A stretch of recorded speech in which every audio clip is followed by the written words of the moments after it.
So what should you charge to speak at events? You obviously want to charge to speak at events, but what exactly should you charge and how much? And well, it's the same question really, but how much should you charge? And this is kind of a bad question to ask. And the reason is because in the beginning, you should essentially charge nothing.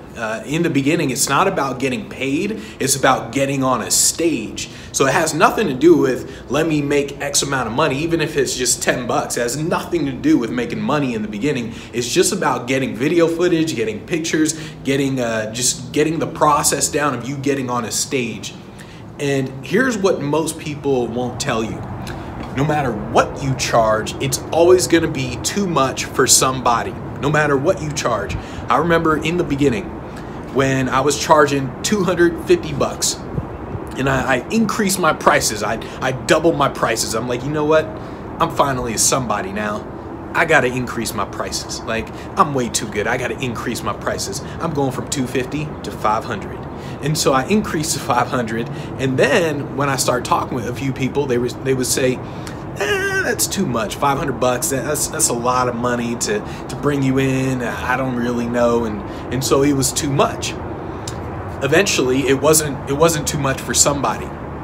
Then I increased eventually to 2,500, then to 5,000, then 10,000, and 20,000, 30,000. No matter what, it was always too much for somebody. No matter how low it was, no matter how high it was always too much for somebody.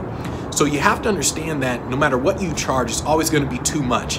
And you have to think along the lines of when you start changing your prices for anything, essentially you're changing markets.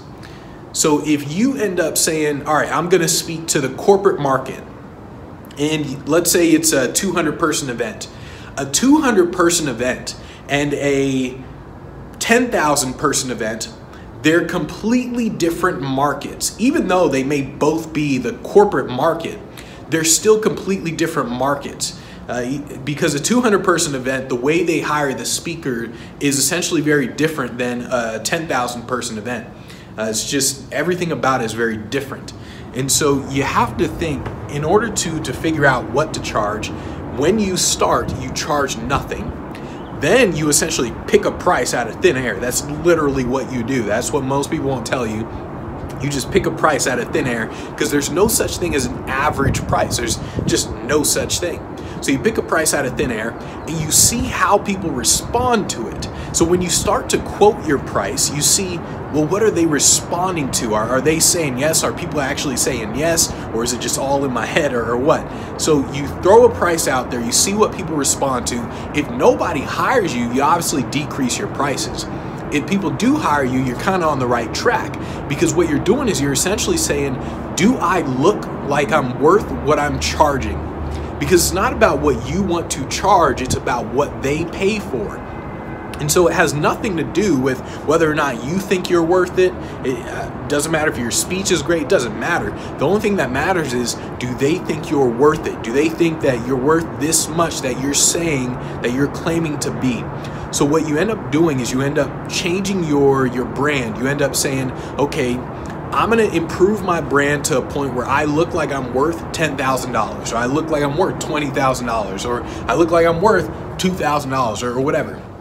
So you end up changing your image to match what you want to charge.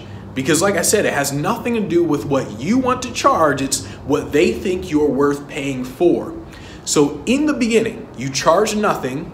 You simply get video footage, you get all that stuff so you can end up charging more in the future. Once you get all that video footage, now you start thinking, let me just quote a freaking price. Let me just say 2,000, 2,500, 3,000, whatever. And you start to go from there. You start to essentially change everything from there. But just understand that no matter what you charge, it's always gonna be too much for somebody.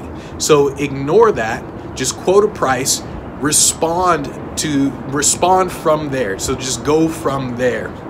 That's literally what you're doing when it comes to pricing.